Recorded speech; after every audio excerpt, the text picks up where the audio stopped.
শুরু হয়ে গেল জয় বাংলা প্রকল্প। এই জয় বাংলা প্রকল্প আগেও ছিল, এখন আপডেটেড হচ্ছে। অর্থাৎ আমরা দেখেছি লক্ষ্মীর ভাণ্ডারের যে প্রকল্পটি ছিল সেই লক্ষ্মীর ভাণ্ডার প্রকল্প আপডেট হয়েছে, মানে এই যে ওয়েবসাইট ডিজাইনটা ছিল সেটাকে কিন্তু চেঞ্জ করে আমাদের অন্নপূর্ণা ভাণ্ডার করা হয়েছে।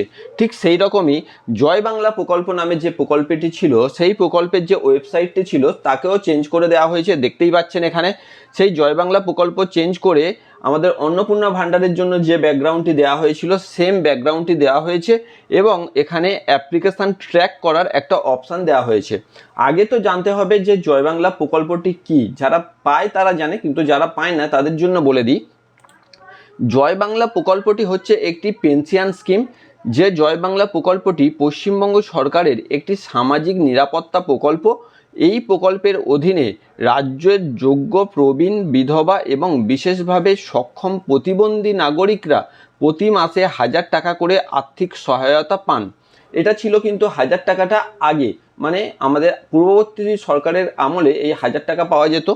বর্তমানে সেটি কিন্তু ডবল অর্থাৎ 2000 করার কথা হয়েছে। স্কিমের বিস্তারিত তথ্য: মাসিক পেনশন 1000 টাকা সরকারি ব্যাংক অ্যাকাউন্ট ডিবিটি জমা হয়, অর্থাৎ ডিবিটির মাধ্যমে কিন্তু এটি পেনশন অ্যাকাউন্ট হিসাবে বা পেনশন হিসাবে কিন্তু অ্যাকাউন্টে আসে। বিভিন্ন উপপ্রকল্প, মানে এই প্রকল্পের আন্ডারে যে ভাগগুলি রয়েছে সেটা বলতে চাইছে। দেখুন, তপশিল বন্ধু 60 বছর বা তার বেশি বয়সী এসসি সম্প্রদায়ের মানুষের জন্য, মানে আপনার সিনিয়র সিটিজেন যারা তপশিল এসসি তাদের 60 বছরের উপরে হলে তারা পাবে।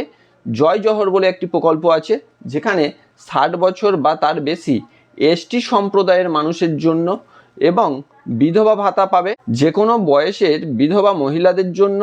মানবিক পেনশন 40% বা তার বেশি শারীরিক প্রতিবন্ধকতা রয়েছে এমন ব্যক্তিদের জন্য, এর কোনো বয়সসীমা নেই। তো তাহলে বুঝতেই পারলেন এই প্রকল্পটার কাদের কাদের জন্য।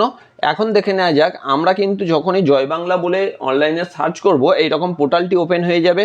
এখানে ট্র্যাক অ্যাপ্লিকেশান স্ট্যাটাস বলে একটা অপশান পাওয়া যাবে। এখানে ট্র্যাক করলে এই অপশানটি খুলে যাবে, যেখানে এই অনেকগুলো স্কিম, আমি বললাম একটা স্কিমের মধ্যে অনেকগুলো স্কিম ওখানে বিভিন্ন নামে রয়েছে।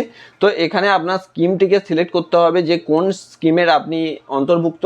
সেই স্কিমের আন্ডারে গেলে আপনি মোবাইল নম্বর, আপনার বেনিফিশিয়ারি আইডি বা আধার নম্বর, এই তিনটে দিয়েই কিন্তু আপনি সার্চ করতে পারবেন। তো ধরুন মোবাইল নম্বর দিলেন, এখানে মোবাইল নম্বর দিয়ে চ্যাপ্টার কোডটি দিয়ে যখন সার্চ করা হবে তাতেই আপনাদেরকে স্ট্যাটাসটা দেখিয়ে দেওয়া হবে যে আপনারা অ্যাক্টিভ আছেন কি না।